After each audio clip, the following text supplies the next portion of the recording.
I am the Tofu Golem. Please enjoy the video. You begin by checking your locks for strength and elasticity so the extensions last. Weak or brittle locks will need a strengthening week first. Next, select the extension type, human for realism, synthetic for budget, because weight and texture affect tension. Once chosen, lay out tools, a latch hook for crochet, bands for sectioning, and a leave-in moisturizer.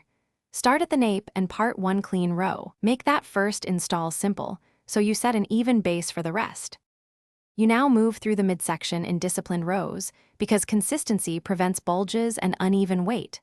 Once a row is parted, secure surrounding hair, then loop or interlock the extension through the lock base, matching tension to how strong that root feels.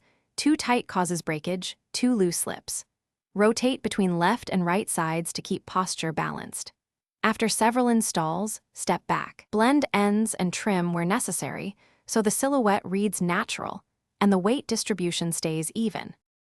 You finish by sealing each attachment lightly to reduce frizz without adding heavy buildup that attracts dirt.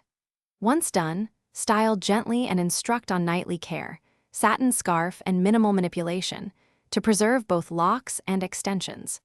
Make sure to plan maintenance checks every 4 to 8 weeks for tightening or replacement. If you feel persistent scalp pain or notice slippage, stop and loosen or redo the affected row. Early correction prevents long-term damage. Thanks for watching. Consider subscribing if we helped you today.